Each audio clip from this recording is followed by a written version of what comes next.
നമസ്കാരം. ലാലൂർ ദേവസ്ഥാനത്താണ്. ഏറ്റവും കൂടുതൽ സംശയം ചോദിച്ചിട്ട് വരുന്ന ഒരു കാര്യത്തിനെ കുറിച്ചാണ് ഞാൻ പറയാൻ പോകുന്നത്. ജപം എങ്ങനെ ജപിക്കണം, എന്തിന് ജപിക്കണം. അപ്പോൾ ജപം എന്ന് പറയുന്നത് അവസാന വാക്കാണ്. ദൈവത്തിലേക്ക് എടുക്കാനുള്ള, സ്വാമിയിലേക്ക് എടുക്കാനുള്ള ഏറ്റവും എളുപ്പമായ മാർഗവും അവസാന വാക്കാണ് ജപം. ഈ ജപത്തിലൂടെയാണ് നമ്മുടെ പൂർവികന്മാരൊക്കെ ഈ ബ്രഹ്മവിഷ്ണു മഹേശ്വരന്മാരെയൊക്കെ പ്രത്യക്ഷപ്പെടുത്തിയിരുന്നു എന്ന് പറയുന്നത്. നമുക്കും സാധിക്കും. നമ്മളെ കൊണ്ട് അത് പറ്റാത്തത് എന്തുകൊണ്ടാണ്? നമുക്ക് 1008 ജപിക്കാൻ, ഒരു ചെറിയൊരു കാര്യത്തിന് 1008 തവണ ജപിക്കാൻ പറഞ്ഞാൽ തന്നെ പറയും. എന്ത് പറയും? അത് 108 മതിയോ സ്വാമി, അതോ 2 ദിവസമായിട്ട് 1008 മതിയോ എന്ന് ചോദിക്കുന്ന ആൾക്കാരാണ് പലരും ഉള്ളത്. ഈ ജപം എന്ന് പറയുന്നത് നമ്മുടെ ആവശ്യം എത്രത്തോളം വലുതാണ് അതനുസരിച്ച് 10,008 ജപിക്കാം, 108 ജപിക്കാം, 1008 ജപിക്കാം, 1,00,000 ജപിക്കാം. അതൊക്കെ നിങ്ങളുടെ ആവശ്യങ്ങളാണ്. അപ്പം അതിലേക്കൊന്നും ഞാൻ വരുന്നില്ല.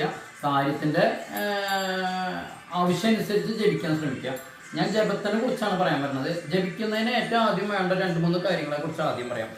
ഒന്ന്, നമ്മൾ പായയിലോ അല്ലെങ്കിൽ ഒരു മാറ്റ് ഇട്ടിട്ടോ, ഞാനിപ്പോൾ പായ ഇട്ടിട്ടുണ്ട്, പുൽപ്പായിട്ടുണ്ട്, അതിൻ്റെ മുകളിൽ ഒരു മാറ്റ് ഇട്ടിട്ടുണ്ട്. അതുപോലെ തന്നെ ഞാനൊരു ആവണിപ്പലകയുടെ മുകളിലാണ് ഇരിക്കുന്നത്. അതായത് ഞാൻ ഒരുപാട് സമയമൊക്കെ ഇരിക്കുന്നതിൻ്റെ പേരിൽ നമുക്കതിന് ശാരീരികമായിട്ടുള്ള പ്രശ്നങ്ങളൊന്നും ഉണ്ടാവാതിരിക്കും. ഇത്രയും സേഫ്റ്റി ആയിട്ടാണ് ഞാൻ ഇരിക്കുന്നത്.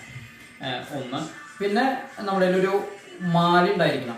108 മണി ആയാൽ എളുപ്പമായി. 54 108 മണി. ഞാൻ 108 മണിയുടെ ചന്ദനമുത്തുകൾ വാങ്ങി കോർത്ത്, ഞാൻ തന്നെ സ്വയം കോർത്തുണ്ടാക്കിയിട്ടുള്ള മാലയാണ്. നിങ്ങൾ അതുകൊണ്ട് ചന്ദനമാലയൊന്നും വാങ്ങിക്കാൻ ഞാൻ പറയുന്നില്ല.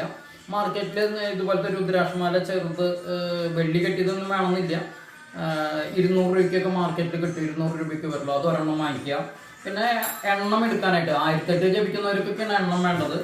ഞാൻ ഉപയോഗിക്കുന്നത് എൻ്റെ ജ്യോതിഷത്തിൻ്റെ കവടികളാണ്. നിങ്ങൾക്ക് പയർ ഉപയോഗിക്കാം, കടൽ ഉപയോഗിക്കാം, എന്ത് വേണമെങ്കിലും ഉപയോഗിക്കാം, വെള്ളാരക്കല്ല് ഉപയോഗിക്കാം. അപ്പോൾ അതിലേക്കൊന്നും വരുന്നില്ല. ജപിക്കേണ്ടത് എങ്ങനെയാണെന്ന് വെച്ച് കഴിഞ്ഞിട്ടുണ്ടെങ്കിൽ നമ്മൾ ആദ്യം എടുത്തു ഓം ശ്രീം ലാലൂർ ദേവസ്ഥാനം കരിമുട്ടി ചാത്തായ നമഃ, ഓം ലാലൂർ ദേവസ്ഥാനം കരിമുട്ടി ചാത്തായ നമഃ, ഓം ലാലൂർ ദേവസ്ഥാനം കരിമുട്ടി ചാത്തായ, ഓം ശ്രീം ലാലൂർ ദേവസ്ഥാനം കരിമുട്ടി ചാത്തായ നമഃ. ഇത് കൂടുതൽ പറഞ്ഞ സമയം ഉണ്ടാവില്ല. അതുകൊണ്ട് തന്നെ ഞാൻ ഇപ്പോൾ 108ലേക്ക് എത്തി. 108ാമത്തെ മണി കഴിഞ്ഞു. അത് കഴിഞ്ഞിട്ടുണ്ടെങ്കിൽ നമ്മൾ മാല ഇങ്ങനെ കൈകൊണ്ട് തന്നെ തിരിക്കുക. മാല ഒരിക്കലും കവറ് കടന്നു പോകരുത്. ഈ 109 മണി കടന്നു പോകരുത്. വീണ്ടും ലാലൂർ ദേവസ്ഥാനം കരിമുട്ടി ചാത്തായ നമഃ, ഓം ശ്രീം ലാലൂർ ദേവസ്ഥാനം കരിമുട്ടി ചാത്തായ നമഃ, ഓം ശ്രീം ലാലൂർ ദേവസ്ഥാനം കരിമുട്ടി ചാത്തായ നമഃ, ഓം വീണ്ടും 108 മണിയിലേക്ക് എത്തി. വീണ്ടും 108 ലാലൂർ ദേവസ്ഥാനം കരിമുട്ടി ചാത്തായ നമഃ, ലാലൂർ ദേവസ്ഥാനം കരിമുട്ടി ചാത്തായ നമഃ മറച്ചു. അപ്പം നമ്മൾ 108ആയി 1 മാർക്ക് ചെയ്തു. ഇതാണ് ജപിക്കുന്നതിൻ്റെ രീതി. ഇനി ജപിക്കണത് എത്ര ജപിക്കണം, എങ്ങനെ ജപിക്കണം, എന്ത് ജപിക്കണം എന്നൊക്കെ നിങ്ങൾ തീരുമാനിക്കുക. ഓക്കെ.